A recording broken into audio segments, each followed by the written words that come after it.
और चलिए ब्रेक के बाद एक बार फिर बुलेटिन की शुरुआत करेंगे। बात करेंगे मिडिल ईस्ट की और मिडिल ईस्ट से जुड़ी बड़ी खबर आपको ये बता दे कि ईरान जंग में अमेरिका अब अकेला पड़ता हुआ नजर आ रहा है। ब्रिटेन ने जंग में शामिल होने से इनकार कर दिया है। ब्रिटेन के पीएम कीर स्टारमर का बयान सामने आया और ब्रिटिश सेना को मरने नहीं भेजूंगा, ये स्टारमर की ओर से कहा गया है। तो देखिए, दुनिया की राजनीति में एक बहुत बड़ा भूचाल आ गया है। दरअसल ब्रिटेन के पीएम है कीर स्टारमर, जिन्होंने अमेरिका को सीधी तौर पर से चुनौती दे दी है। उन्होंने अमेरिकी राष्ट्रपति डोनाल्ड ट्रंप को बहुत करारा जवाब दिया। स्टारमर ने साफ ये कह दिया है कि वो ब्रिटिश सैनिकों को पश्चिम एशिया में ईरान के खिलाफ जंग में मरने के लिए नहीं भेजेंगे। ट्रंप लगातार ब्रिटेन पर सेना भेजने का दबाव बना रहे थे और इसी बात पर स्टारमर बुरी तरीके से भड़क गए हैं और सीधे तौर पर उन्होंने कहा कि ब्रिटिश सेना को मरने के लिए मैं पश्चिम एशिया नहीं भेजूंगा।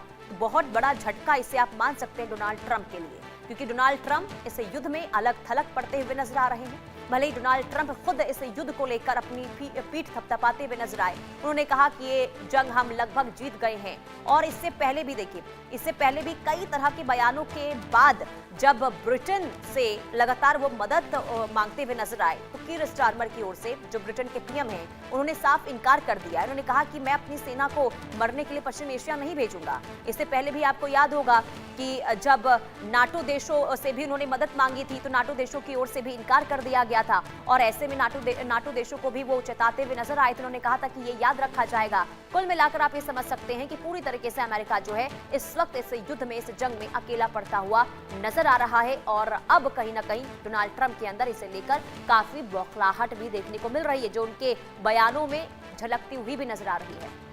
और इसी से जुड़ी आपको एक रिपोर्ट दिखाते हैं। यूरोप के कई देशों ने साफ संकेत दिया है कि वे मिडिल ईस्ट में किसी बड़े सैन्य अभियान का हिस्सा नहीं बनना चाहते। इससे अमेरिका हैरान है। जर्मनी की सरकार ने कहा है कि क्षेत्र में तनाव कम करने के लिए कूटनीति ही सबसे बेहतर रास्ता है। इसी तरह जर्मनी ने सैन्य हस्तक्षेप के बजाय राजनीतिक समाधान पर जोर दिया है। यही रुख फ्रांस ने भी अपनाया है। फ्रांस ने कहा है युद्ध की बजाय बातचीत के जरिए समाधान ढूंढना जरूरी है। अब ब्रिटेन के प्रधानमंत्री कीर स्टारमर ने अमेरिका के राष्ट्रपति डोनाल्ड ट्रंप से कहा कि आप मेरा जितना चाहे मजाक उड़ा सकते हैं, लेकिन मैं आपके हारते हुए युद्ध में मरने के लिए ब्रिटिश बच्चों को नहीं भेजूंगा। स्टारमर के इस बयान से साफ है कि वह ईरान के खिलाफ जंग में अमेरिका के साथ नहीं है। दरअसल ट्रंप लगातार ब्रिटेन पर सेना भेजने का दबाव बना रहे थे। इधर एशिया की ओर देखें तो कई देश इस संघर्ष से दूरी बनाए रखना चाहते हैं। जापान और साउथ कोरिया जैसे अमेरिकी सहयोगियों ने भी साफ किया है कि उनकी प्राथमिकता क्षेत्रीय स्थिरता और ऊर्जा सुरक्षा है, न कि युद्ध। मिडिल ईस्ट के अंदर भी कई देश बेहद सावधानी से कदम रख रहे हैं। अमेरिका के सहयोगी देशों को डर है कि अगर युद्ध और बढ़ा तो इसका सीधा असर उनके तेल निर्यात और क्षेत्रीय सुरक्षा पर पड़ेगा। दक्षिण एशिया में भी स्थिति अलग नहीं है। भारत ने साफ संकेत दिया है कि उनकी प्राथमिकता शांति और स्थिरता है। दूसरी तरफ वैश्विक शक्तियां जैसे चाइना और रसिया पहले ही इस तरह की सैन्य कार्रवाई का विरोध कर चुके हैं। इन देशों का कहना है कि मिडिल ईस्ट में युद्ध का विस्तार पूरी दुनिया के लिए बड़ा खतरा बन सकता है। ऐसे में सवाल ये है कि इजराइल को छोड़कर अगर अमेरिका को अपने पारंपरिक सहयोगियों का पूरा समर्थन नहीं मिला तो क्या वह अकेले इस जंग को और आगे बढ़ाएगा? Bureau report, India news.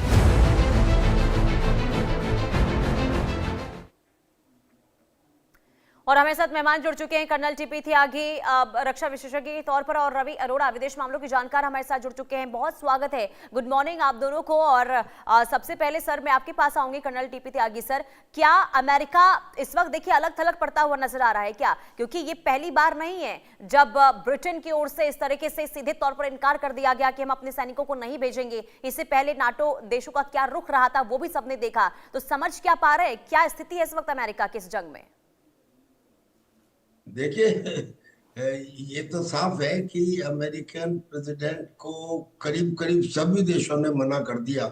European देशों ने भी मना कर दिया जापान ने भी, ऑस्ट्रेलिया ने भी, साउथ कोरिया ने भी, भारत ने भी कह दिया कि हम तो शांति के पुजारी हैं। चीन और रशिया तो पहले से ही कह रहे थे। जी। लेकिन ये सफिशिएंट नहीं है। मान लीजिए सबने मना कर दिया, जिस तरकीब से मना किया वो समझने की बात है। ब्रिटेन के प्राइम मिनिस्टर कह रहे हैं कि हम अपने बच्चों को आपके युद्ध में मरने के लिए नहीं भेजेंगे। यानी पूरा का पूरा नाटो बुरी तरह से डरा हुआ है ईरान से। मरने के लिए वो पहले ही एज्यूम कर रहे हैं। यही बात मैं पहले से कहता रहा हूँ कि नेटो कंट्रीज, अब डोनाल्ड ट्रंप का कहना सही है कि वो डरपोक हैं, कमजोर हैं, कागजी शेर हैं। ऐसे समय में जो बाकी डोनाल्ड ट्रंप ने जितनी भी गलतियां की हो मान लिया, वो कितना भी मर्क्यूरियल लीडर हो मान लिया, लेकिन वो युद्ध किसके लिए इस समय कर रहा है, ये पॉइंट के ऊपर क्या स्ट्रेट ऑफ हॉर्मुज को खुलना चाहिए। स्ट्रेट ऑफ हॉर्मुज में अब तक लोग केवल तेल तेल की बात कर रहे थे।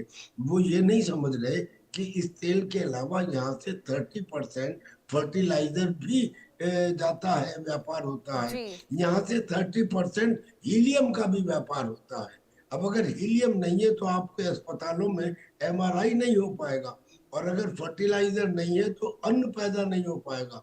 यानी कि संकट कितना बड़ा है। और ऊपर से एक ईरान का पैटर्न रहा है लड़ाई का, यानी कि जो इजराइल या अमेरिका अटैक करते हैं उसी तरह का वो करता है। जी। इन्होंने स्कूल पे किया, उसने किंडरगार्टन पे किया। इन्होंने वहां पे एनर्जी ठिकानों पे किया, उसने एनर्जी ठिकानों पे किया। इन्होंने न्यूक्लियर ठिकानों पे किया, उसने न्यूक्लियर ठिकानों पे किया। अब जो अटैक किया गया है वो 2 यूनिवर्सिटीज पे किया गया है और एक वाटर सोर्स पे किया गया है। और वो वाटर सोर्स कितना बड़ा है, 1 करोड़ लीटर।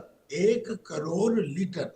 अब अगर वो वाटर सोर्स का, अब उसने भी वापस कहा कि हम भी जो अमेरिकन लिंक्ड यूनिवर्सिटीज है मिडिल ईस्ट में, हम उन पर अटैक करेंगे। यानी कि आने वाले समय में पानी के ऊपर अटैक, वहां की शिक्षा यानी कि यूनिवर्सिटीज के ऊपर अटैक कितना बड़ा होगा। नुकसान पूरी दुनिया को, पूरी दुनिया के नुकसान के लिए अपने आप को दुनिया में इंटरनेशनल कम्युनिटी कहने वाले लोग अगर ऐसे समय में स्ट्रेट ऑफ हॉर्मुज को खुलवाने के लिए काम नहीं करेंगे तो फिर कब करेंगे। सवाल ये है। जो ह्यूमैनिटी की बात करते हैं वो ह्यूमैनिटी में ये नहीं समझ रहे कि कितना बड़ा नुकसान होने वाला है। ऐसे में सबको मिलके इसे खुलाना चाहिए। आपस में एक दूसरे से रंजिश उसे बाद में करते रहेंगे। ये मुझे लगता है कि ईरान ने इतना डरा दिया है। खास तौर पे जब से जेराल्ड फोर्ड वापस गया है और खुद डोनाल्ड ट्रंप ने एक्सेप्ट किया है कि साहब इसमें 17 एंगल से मिसाइल दागी गई और जिसकी वजह से हमें वहां से भागना पड़ा। ये बात को याद रखें कि आज की तारीख में दुनिया में कोई भी हथियार, जब मॉस्कोवा को डुबाया गया था ब्लैक सी में, तो यही कहा गया था कि कोई हथियार अल्टीमेट नहीं है और जी। जो प्रोटोटाइप बड़े हथियार हैं वो ज्यादा वल्नरेबल है as compared to the small drones और स्मॉल मिसाइल्स। तो ये दुनिया को अब समझना होगा और दुनिया को एक साथ आना होगा। अगर कांटा लग जाता है तो कांटे को निकालने के लिए कांटे का ही इस्तेमाल करना पड़ता है। यानी कि इस वक्त या तो ईरान के ऊपर प्रेशर बनाए, नहीं बनता है तो फिर उसके साथ लड़ाई ही जरूरी है ताकि हॉर्मुज को खुलवाया जा सके। बिल्कुल। और देखिए हॉर्मुज को लेकर लगातार क्या रुख रहा है ईरान का, ये सभी जानते ही हैं। और अब क्योंकि बार बार जब अमेरिका की ओर से चेतावनी दी जाती है तो और भी ज्यादा आक्रामक ईरान नजर आता है। इजरायल हमले करता है तो इसके बाद और भी ज्यादा आक्रामकता दिखाता है ईरान, जो आपने भी कहा। लेकिन रवि अरोड़ा सर, जरा आप ये समझाइए कि अब क्योंकि 1 महीना पूरा बीत चुका है, हम देख रहे हैं कि लगातार देखिए जो चाहते थे डोनाल्ड ट्रंप, जो अमेरिका चाहता था, जो इजराइल चाहता था, वो तो लग नहीं रहा कि इस युद्ध में दोनों देश हासिल कर पाए हैं। लेकिन क्या इन सभी देशों को इस बात का कोई अंदेशा नहीं है कि हमले अगर इसी तरीके से जारी रहते रहे तो आखिर कितना नुकसान होगा, ना सिर्फ इन देशों का बल्कि बाकी देशों पर भी असर पड़ रहा है? क्या इन्हें यह समझ नहीं आ रहा है? पुनीता जी, पूरी दुनिया समझ रही है। सबसे बड़ी बात यह है कि जिस प्रकार से आप समझिए कि आज दुनिया के अंदर किसी भी मुल्क के अंदर जब युद्ध होता था तो यह बात तय होती थी कि अमेरिका किसके साथ खड़ा है। लेकिन आज अमेरिका के राष्ट्रपति डोनाल्ड ट्रंप लगातार पूरी दुनिया से आह्वान कर रहे हैं न सिर्फ नाटो देशों से बल्कि पूरी दुनिया से उन्होंने आह्वान किया कि किस प्रकार से स्टेट ऑफ हार्मुज को लेकर वो आगे आए, पर उनके साथ कोई खड़ा नजर नहीं आ रहा, वह पूरी तरह से अकेले नजर आ रहे हैं। मतलब साफ है कि डोनाल्ड ट्रंप ने अमेरिकी साख को पूरी तरह से गिरा कर रख दिया है, और वो उनका शायद यही कारण है कि जिस प्रकार से उनकी सनक कहीं ना कहीं दुनिया को एक नए रास्ते पर लेकर जा रही है। जिस प्रकार से उन्होंने वेनेजुएला पर कब्जा किया, जिस प्रकार से उन्होंने ईरान पर हमला किया, बात अब क्यूबा की चल रही है, मतलब और कभी वो ग्रीनलैंड की बात करते हैं। मतलब सिर्फ उन्होंने ऐसा नहीं है मिडिल ईस्ट को, मतलब तेल के इस खेल के अंदर जिस प्रकार से उन्होंने मिडिल ईस्ट के कई देशों को सुरक्षा देने के नाम पर युद्ध में झोंक रखा है, और की तरफ से जवाबी कार्रवाई नहीं हो रही है। लेकिन क्योंकि जितने मिलिट्री बेस है अमेरिका के, वहां पर जिस प्रकार से ईरान हमले कर रहा है, उसके बाद कहीं ना कहीं जबरदस्ती कई मुल्क इसके अंदर आ चुके हैं। लेकिन सच्चाई यह है कि आज अमेरिका के साथ शायद मिडिल ईस्ट के वो देश भी नहीं चाहते कि इस प्रकार से जंग आगे बढ़े, लेकिन मजबूरी बन चुकी है क्योंकि अमेरिकी मिलिट्री बेस वहां पर है। तो ऐसे में एक साख जो अमेरिकी साख थी वो पूरी दुनिया में गिरती नजर आ रही है, और साफ दिखाई दे रहा है कि दुनिया के कोई भी देश अभी फिलहाल इस युद्ध के पक्ष में नहीं है, क्योंकि दुनिया में जिस प्रकार से ऊर्जा सेक्टर के अंदर कमी आई है, जिस प्रकार से पूरी दुनिया के अंदर कहीं ना कहीं लॉकडाउन जैसे हालात हो चुके हैं, और इसकी तुलना जो कोरोना से होने लगी है कि इस प्रकार से हालात बन चुके थे पूरी दुनिया में। मतलब साफ दिखाई दे रहा है कि दुनिया के बढ़ते स्तर को बढ़ते विकास को रोकने में यह काम कर रहा है जिस प्रकार से युद्ध किया गया है। तो ऐसे में कहीं ना कहीं पूरी दुनिया आज समझ भी रही है, और डोनाल्ड ट्रंप के खिलाफत करके कहीं ना कहीं जिस प्रकार से ब्रिटेन के प्रधानमंत्री ने स्पष्ट कर दिया, जबकि अभी जिस प्रकार से पीछे लग रहा था कि शायद वो साथ खड़े हो जाएंगे अमेरिका के, लेकिन अब जिस प्रकार से उन्होंने स्पष्ट कर दिया और वो नाराज भी नजर आ रहे हैं। तो ऐसे में वो अपने जो ब्रिटिश बच्चे हैं उनको जब वो बात कर रहे हैं तो मतलब साफ उनको नजर आ रहा है कि यह युद्ध सिर्फ अब युद्ध नहीं रहा, यह पूरी तरह से कहीं ना कहीं यह हारा हुआ युद्ध है अमेरिका का। और डोनाल्ड ट्रंप बार बार अपनी तारीफ अपनी पीठ थपथपा रहे हैं उन्हें, जबकि अभी उनके ही देश में अमेरिका में भी कहीं ना कहीं विरोध फूटना शुरू हो चुका है। मैं आपको दिखा दूंगा थोड़े दिन में कि किस प्रकार से अमेरिकन पर जब हमले हो रहे हैं जिस प्रकार से, तो ऐसे में कहीं ना कहीं अंदरूनी आवाज उठनी शुरू हो जाएगी, और कई अधिकारी इस्तीफा भी दे चुके हैं। तो ऐसे में यह साफ दिख रहा है कि डोनाल्ड ट्रंप बिल्कुल अकेले पड़ चुके हैं, और शायद जिस बार बार वो कहते हैं कि नोबेल शांति पुरस्कार उन्हें ही मिलना चाहिए था, मतलब साफ है कि वो अपनी तारीफ करके जिस प्रकार से दुनिया पर तेल के नाम पर हमले कर रहे हैं, और खासकर सुरक्षा जिन देशों को उन्होंने देनी चाहिए थी, आज वही सारे देश कहीं ना कहीं शिकार हो रहे हैं इस युद्ध का। तो मतलब आज अमेरिकी साख को पूरी तरह से बट्टा लगाने का काम जो किया है वो सिर्फ और सिर्फ डोनाल्ड ट्रंप ने किया है, और इसका खामियाजा उनको क्योंकि वहां की जनता देगी, क्योंकि ऐसा लग रहा है कि जिस प्रकार से देखिए भारत की बात जब हम करते हैं तो भारत के रिश्ते इजराइल से भी अच्छे हैं। भारत ने भी सऊदी अरब के क्राउन प्रिंस से भी बातचीत की है, और ईरान से भी भारत लगातार बातचीत जारी रखे हुए है।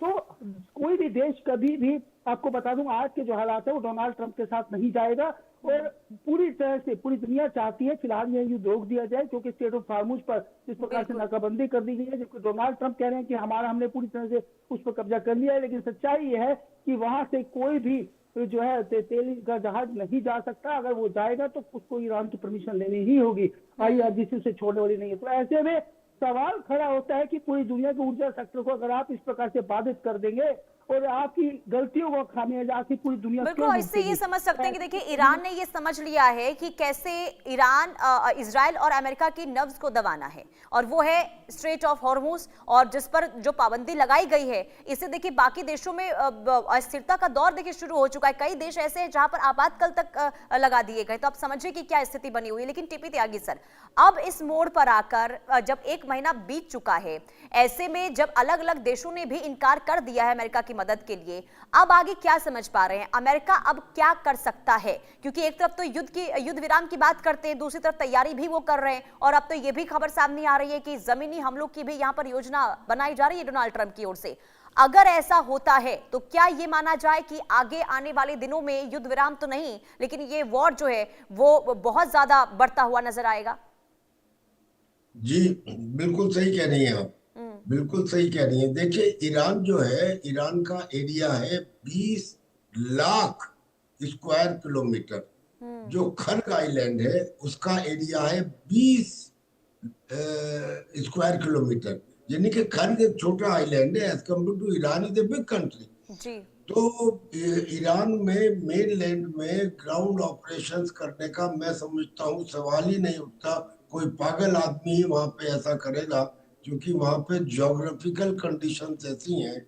वहां के जो जागरोस पर्वतों की न टूटने वाली श्रृंखला है, वहां का जो रेगिस्तान है, और वहां के जो आईआरजीसी के करीब 6 से 7 लाख लड़ाके हैं, और जो उनकी तरह का शौर्य है, उनका बाउल छोटा है, जबकि वेस्टर्न कंट्रीज का बाउल बड़ा है। यानी कि वो मुसीबत में भी रह के लड़ सकते हैं, वेस्टर्न कंट्रीज नहीं लड़ सकती। तो ईरान में तो लगता नहीं, और इतिहास भी बताता है कि आज तक कोई ईरान के ऊपर विजय नहीं कर पाया, अलावा उसके थोड़े से हिस्से खोरासान पे मंगोल्स के अलावा 6वीं 7वीं शताब्दी में। अब बात बचती है कि खर्ग आइलैंड के ऊपर वो कर सकते हैं, वो कर सकते हैं, उसमें सफल भी हो सकते हैं, क्योंकि वो छोटा आइलैंड है। ईरान के पास बेशक 6 लाख आर्मी है, और ये केवल 50,000 ट्रूपर्स का इस्तेमाल करेंगे, लेकिन क्या वो 6 लाख आर्मी उस 20 स्क्वायर किलोमीटर के एरिया में तैनात की जा सकती है? सवाल ही नहीं उठता, क्योंकि उन्हें डिग इन करना पड़ता है, कम रहते हैं, तो एरिया ऑफ डिप्लॉयमेंट भी तो चाहिए। इट जी। मीन्स के अमेरिका अपने वो जो उसके यूएसए त्रिपोली है, और जो और 3 डिस्ट्रॉयर शिप्स हैं, एम्फीबियस शिप्स हैं, उससे हमला कर सकता है। लेकिन हमला करने के बाद, ऑक्यूपाई करने के बाद भी उसको काफी समय तक रिटेन नहीं कर सकता, क्योंकि वहां से करीब 25 किलोमीटर दूर ईरान है, और ईरान की आर्टिलरी की डायरेक्ट रेंज में ये जगह होगी, तो लंबे समय तक उसको ऑक्यूपाई करके नहीं रख सकता। लेकिन हाँ, अगर कब्जा कर लेता है, और अगर उससे उसका 90% ऑयल ईरान का दुनिया के लिए जाना बंद हो जाता है, तो ऐसा अनुमान लगाया जा रहा है कि ईरान पर प्रेशर पड़ेगा, और वो स्ट्रेट ऑफ हॉर्मुज को खोल सकते हैं। एक दूसरी बात, जी। और 2-3 आइलैंड हैं स्टेट ऑफ हॉर्मुज में, जिनके ऊपर अमेरिका कब्जा कर सकता है। पर अब सवाल ये है कि अमेरिका भी डरा हुआ है। अमेरिका डरा हुआ ना होता तो ये ना कहता कि साहब, हमारा जो यूएसएस जेराल्ड फोर्ड है, उसके ऊपर ईरान ने 17 एंगल से बैलिस्टिक मिसाइल दागी, और हमें वहां से भागना पड़ा। यानी कि वो ग्रीस के डॉक के अंदर अब रिपेयर की जा रही है, 1 साल लगेगा उसको ठीक होने में। तो इसका मतलब अमेरिका के जो सोल्जर्स हैं, उनका भी मनोबल गिरा हुआ है। अब एक बात समझ ले कि युद्ध अगर हथियारों से और संख्या से जीते जा रहे होते, जी। तो फिर इजराइल ऐसा ना होता कि चारों तरफ अरेबियन कंट्रीज होने के बाद भी छोटा सा कंट्री उन्हें मात दे रहा है। युद्ध जीते जाते हैं शौर्य से, जी। और इस समय जो वो शौर्य है, वो ईरान के फेवर में है। तो ये मीन्स अमेरिका के लोग, अमेरिका की आर्मी का मनोबल कम है, उसको कई 50 दफे सोचना होगा कि मैं ग्राउंड ऑपरेशंस करूं या ना करूं। अब क्या स्थिति हो गई कि अगर अमेरिका भी रजिस्ट कर रहा है, बाकी लोग तो अलग हो ही गए हैं, तो क्या हो सकता है? ये हो सकता है कि ऐसे में जो भी कंट्रीज हैं, यानी कि खास तौर पे जो टर्की है, जो इजिप्ट है, जो और मिडिल ईस्ट कंट्रीज हैं, ये सब इकट्ठे मिलके किसी तरह से ईरान और अमेरिका के बीच में एक डिप्लोमेटिक, जैसा पाकिस्तान कह भी रहा है, जी। पाकिस्तान बेशक हमारा दुश्मन कहा जाए, लेकिन अगर वो इस मामले में सक्सीड होता है तो हम उसे सपोर्ट करेंगे। और यहाँ के लोग अगर ये कहेंगे नहीं साहब नहीं, पाकिस्तान ने कुछ नहीं किया, अरे अगर पाकिस्तान को एक आध सक्सीड इसमें मिल जाती है, तो एक पहाड़ में से अगर 2-4 बोल्डर टूट के गिर जाए, तो उससे हिंदुस्तान जैसे पहाड़ का कद कम नहीं हो जाता। माय ठीक है। पॉइंट इज कि we should also support it, और भारत ने कहा भी है कि हम शांति चाहते हैं, और बिल्कुल। ये इसलिए जरूरी है, ये इसलिए पॉलिटिक्स को छोड़ दिया जाए इस वक्त, ये ह्यूमैनिटी के लिए जरूरी है। एक नहीं, पूरी दुनिया इफेक्ट हो रही है। मैंने आपको बताया, एमआरआई जो है वो नहीं हो पाएगा, फर्टिलाइजर से खाना नहीं बन पाएगा, और जो तेल है वो नहीं होगा, और अब तो जी। पानी के सोर्सेज पर अटैक होने लगा, पानी नहीं मिलेगा। और एक सबसे बड़ी डेंजरस डायमेंशन अब डेवलप हो गई है। दरअसल में जो बुशरा न्यूक्लियर प्लांट है ये पर्शियन गल्फ के किनारे पर है। इसके ऊपर इजराइल ने 2-3 बार अटैक किया है। उसमें अगर रेडिएशन फैल गया तो वो न केवल आसपास के देशों के लिए नुकसानदायक है, बिल्कुल, पर्शियन यानी गल्फ कि देखिए सर, बहुत ज्यादा जो देखिए आप जानकारी दे रहे हैं, बहुत महत्वपूर्ण जानकारी दे रहे हैं, कैसे स्थिति जो है बहुत ज्यादा खराब आने वाले दिनों में हो सकती है। लेकिन अब क्योंकि अब हालात जब इस कदर देखने को मिल रहे हैं तो वाकई में ये सवाल जरूर उठ रहे हैं कि क्या इन सभी देशों को ये समझ नहीं आ रहा है कि उनके इस कदम से किस कदर दुनिया में हाहाकार की स्थिति बन सकती है। ये बहुत बड़ा सवाल है। बहुत